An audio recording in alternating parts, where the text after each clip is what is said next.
Today we're going to be talking about the naive Bayes classifier. So as usual, let's assume that we have some data points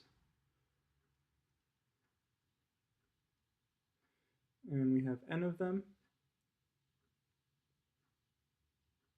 And let's assume that each x is an m-dimensional vector and each y indicates that x belongs to one of k classes. So this is a multi-class classification, and now let's consider some motivation for naive Bayes and why it might be useful.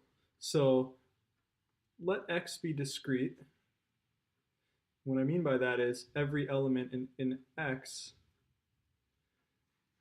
is a discrete number rather than continuous, and let probability of x given y is in ck be multinomial. So multinomial, for example, so probability of x given y is in ck is equal to each element of x separately needs to be considered given y is in ck. And the thing to point out here is that finding this will explode with the number of dimensions. So this explodes with increasing dimensions. Can't model it with a Gaussian because it's not continuous, and your probability distribution, your multinomial probability distribution just becomes too complicated, because if you have r possible discrete values, well, now you have all of a sudden r to the m unique vectors to consider.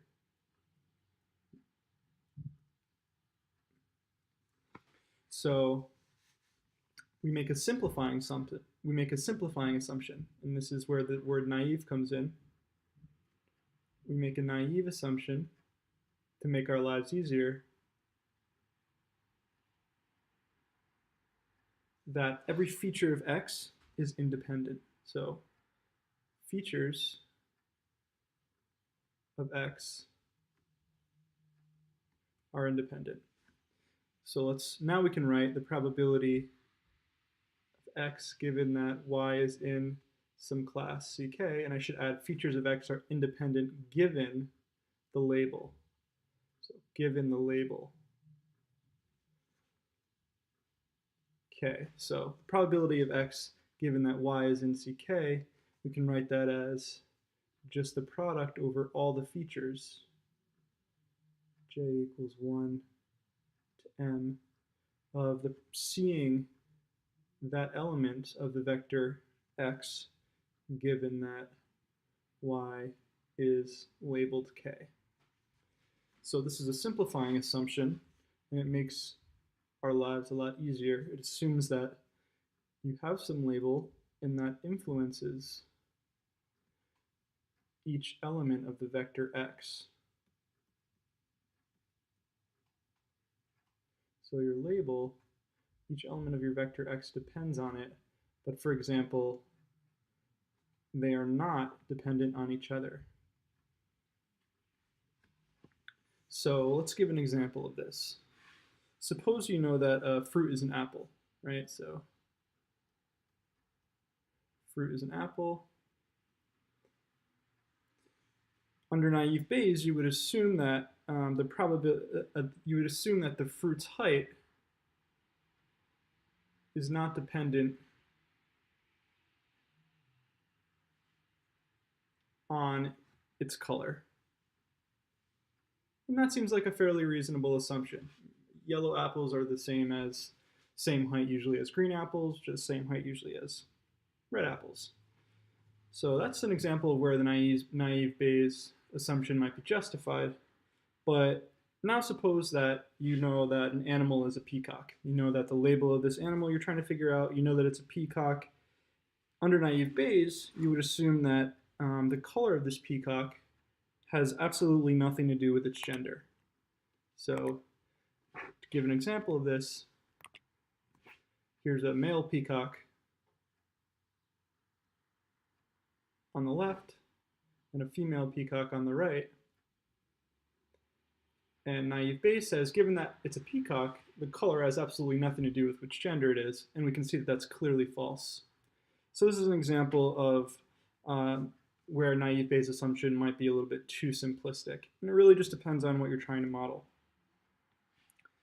So let's talk about why the word Bayes follows naive.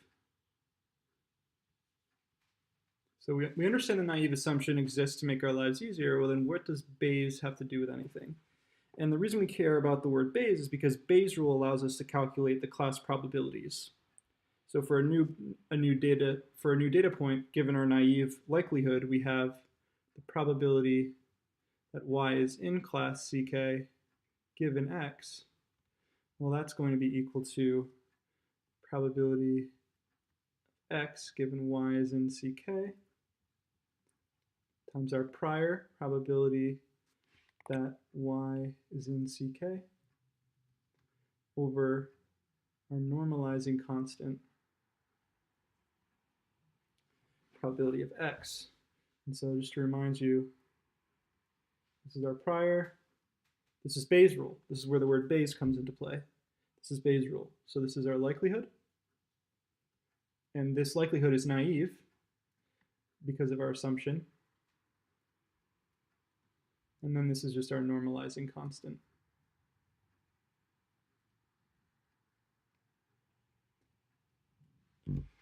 So I'm going to rewrite this as, without the normalizing constant, we're just going to say that it's proportional to the probability of x given that y is in CK, probability y is in CK, and then we can explicitly write out our naive likelihood,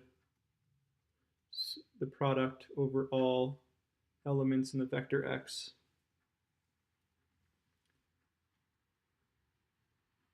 given y is in CK times the prior.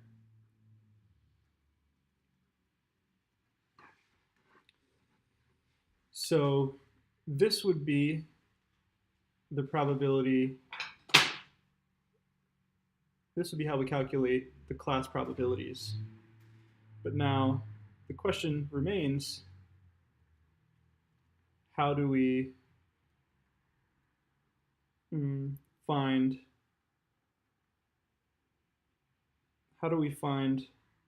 the probability that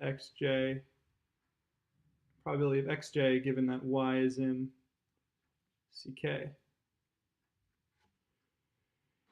And for that, we need to pick a model for that probability. We need to pick some sort of model, for example, multinomial.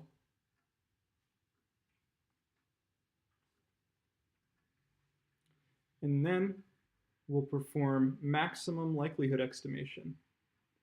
So we'll pick a model, we'll express our likelihood in terms of that, and then we'll go about doing maximum likelihood over our parameters in our model. And we might have to perform gradient descent for that. All right, so just to recap, naive Bayes classification is motivated by the fact that we may have really complicated distributions if we try to think about each variable, each element of our x being dependent on each other. So we make a simplifying assumption. We say that the features of x are independent given our label. And this makes sense in a lot of cases, and it allows us to express our likelihood a little bit simpler. And using that likelihood and using our prior, we're able to use Bayes' rule to get class probabilities, probability that y is in a certain class given x. And finally, the last thing we noted is that to choose correctly the parameters of your likelihood probability, you might need to do a maximum likelihood estimation. And this should be estimation. All right, thanks.